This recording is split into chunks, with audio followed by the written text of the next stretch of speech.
존경하는 국민 여러분, 조국신당 대표 조국입니다. 결국 대통령이 최혜병 특검을 거부했습니다. 10번째 거부권 행사로 부끄러운 기록입니다. 이승만 대통령에 이어 역대 2위입니다. 박근혜 대통령 시절 국정이 파국으로 치닫던 2016년, 그때보다 국정 파행이 심각합니다. 대통령과 대통령실 그리고 집권 여당은 국가와 국민이 아니라 대통령 부부의 호위대로 전락했습니다. 국민의 목소리에는 철저하게 귀를 막고 있습니다. 삼권 분립 한 축인 국회의 권능은 가볍게 무시되고 있습니다. 법이 통과하자마자 대통령실은 거부권 행사를 시사했습니다. 그리고 아무렇지도 않게 거부했습니다. 이렇게 고민 없이 거부권을 행사하는 대통령을 보신 적이 있으십니까? 더는 안 됩니다. 이런 식으로 거부권 행사가 계속돼서는 안 됩니다. 악의 순환을 끊어야 합니다. 조국혁신당은 국정의 정상화를 위해서 국정의 정상화를 꾀하며 총선에서 드러난 국민의 명령을 실천하기 위해서, 그리고 저희가 약속을 지키기 위해서 최혜병 특검을 포함한 3국조 3특검을 긴급히 제안합니다. 원내 3당인 혁신당은 당리당략이 아니라 민주주의 3권 분립의 원칙에 따라 국회 책무를 다하기 위해 다음과 같이 3가지 국정조사를 촉구합니다. 첫 번째, 일본의 경제 침략 라인 사태에 대한 국정조사가 필요합니다. 한국의 알짜배기 기업이 일본 정부의 압력으로 뺏기게 되었습니다. 아시아 여러 나라에서 1위 메신저인 라인이 일본에 넘어갑니다. 디지털 용토를 빼앗기는 것입니다. 경술국치 이후 114년 만에 값진 국치가 벌어지는 것입니다. 문제는 우리 정부 대응입니다. 일본이 법에도 없는 행정지도를 3월 5일 했지만 한국 정부는 함구합니다. 4월 16일 2차 행정지도 이후 이런 내용이 국내에 알려지자 한국 외교부는 오히려 우리 국민을 단속하고 나섰습니다. 그리고 한국 외교부가 일본 총무성에 전화를 합니다. 전화로라도 한국 언론에 오해라고 말해달라고 요청했다 합니다. 대표적인 친윤 언론 조선일보의 보도 내용입니다. 도대체 어느 나라 정부입니까? 윤석열 대통령과 일본 총리의 친분을 해칠 일은 뭐든 막아야 하는 겁니까? 국익쯤은 희생해도 된다는 것입니까? 이 문제는 윤석열 정부의 처분에만 맡길 일은 아닙니다. 그래서 국정조사를 하자는 것입니다. 두 번째, 국제행사 관리 및 유치 실패 국정조사입니다. 구체적으로 새만금 잼버리 사태 및 부산 엑스포 유치 실패입니다.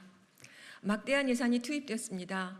한 행사는 국제적 망신만 사고 끝나버렸고 하나는 행사를 유치조차 하지 못했습니다. 새만금 잼버리 파행이 전북특별자치도 책임입니까?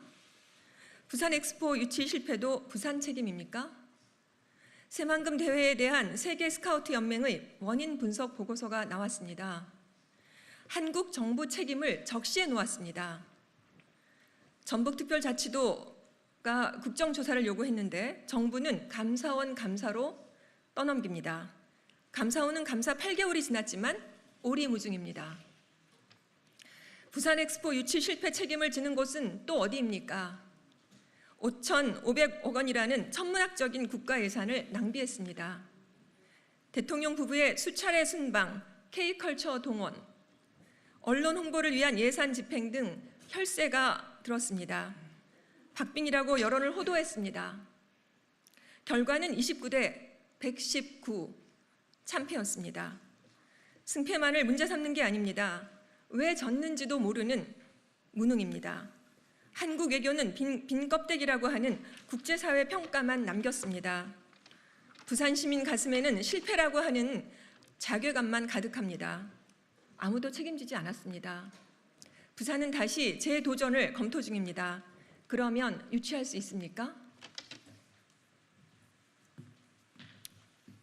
네, 세 번째, 언론 장악 마지막 국정조사입니다. 윤석열 대통령은 술자리도 아니고 야당 대표와 회담하면서 언론을 장악할 방법을 잘 알지만 장악할 생각이 없다라고 말했다고 합니다. 윤 대통령이 늘 말하는 자유민주주의 국가에서 언론을 장악할 방법이 있습니까? 친윤 언론도 이 말에 동의하십니까? 저는 소름이 끼칩니다. MBC의 일명 바이든 날리면 보도로 시작된 언론 옥죄기, KBS 장악, 민영화된 YTN의 친윤 방송화, 방송사의 땡윤 뉴스 보도, 방송 인사와 편성 개입, 여권 비판 보도 집중 제재 등 말도 안 되는 일들이 지금도 벌어지고 있습니다. 보도 지침과 기사 검열이 있던 군사 독재 정권 시절 못지않은 일이 벌어지고 있는 것입니다. 과거와 달라진 것은 딱 하나입니다. 군 출신이 억압하느냐, 검사 출신이 억압하느냐. 이런 짓을 누가 하는지 모두 알고 계십니다. 윤석열 대통령의 검찰 선배인 검사 출신 김홍일 방송통신위원장이 언론 탄압의 피라미드 가장 위에 앉아 있습니다. 그는 다른 방통위원이 선임되지 않았는데도 여권 추천 방통위원 단 한 명과 중차대한 결정을 합니다. 언론 그리고 방송 정책이 소꿉놀이입니까?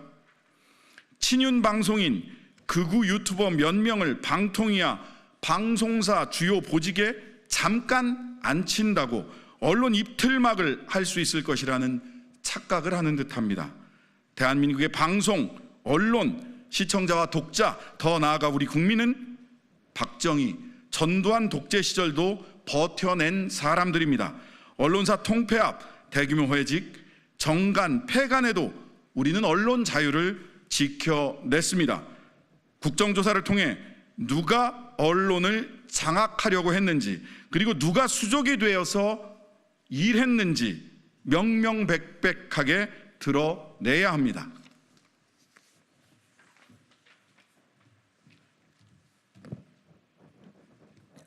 다음으로 세 가지 특검에 대한 요구입니다.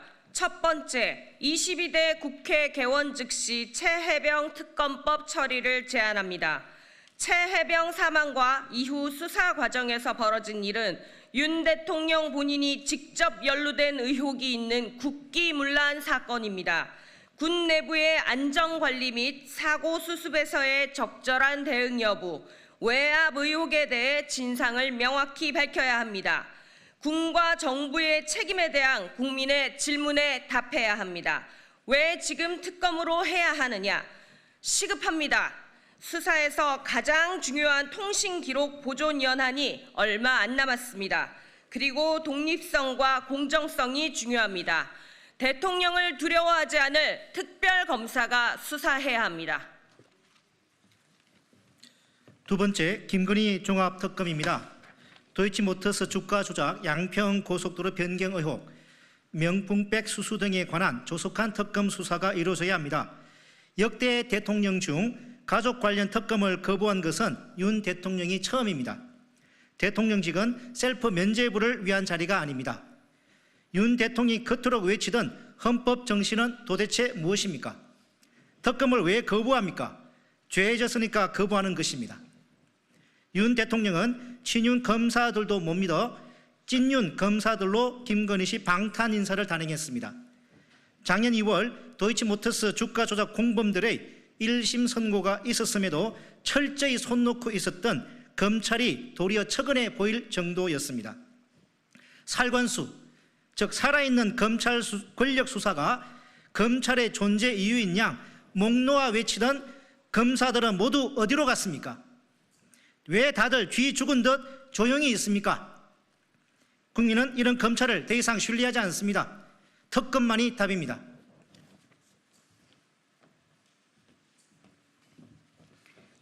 세 번째, 한동훈 특검입니다. 총선 때 약속드렸던 혁신당 1호 법안입니다. 이 법에 담길 주요 내용은 손준성 검사 고발 사주 총선 개입, 윤석열 검찰총장 징계 취소 소송 관련 직권 남용, 딸 논문 대필 등 3가지 의혹입니다.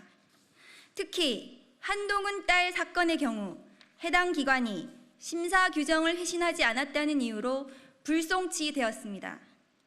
압수수색은커녕 얌전히 회신만을 기다리다가 수사 의무를 방기하고 사건을 포기한 것입니다. 검사 생활 24년을 했지만 이런 수사는 처음 봅니다. 한동훈 씨는 치외 법권입니까? 한동훈 씨는 마한 시절 소도에 살고 있습니까? 한동훈 특검법은 법 앞에 누구나 평등해야 한다는 공정과 상식, 그리고 법치주의의 문제입니다. 대한민국 국민 누구에게도 법과 원칙은 공정하게 적용되어야 합니다.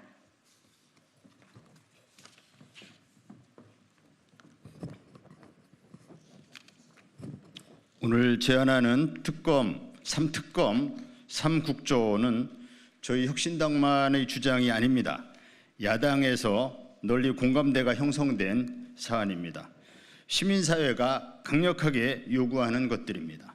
지난 총선에서 민심으로 확인된 내용입니다. 여당에서도 문제가 있다, 털고 가야 한다라는 내용들입니다.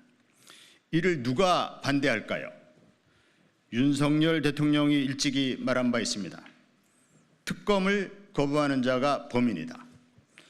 특검과 국조를 거부하는 자들이 범인들입니다. 아니면 그 범인들 덕분에 먹고 사는 사람들입니다. 진실은 강력합니다. 국민을 이기는 정권은 없습니다. 22대 국회에서 3특검, 3국조가 실시돼 대한민국 호가 제대로 된 항로로 재진입하기를 기대합니다. 감사합니다.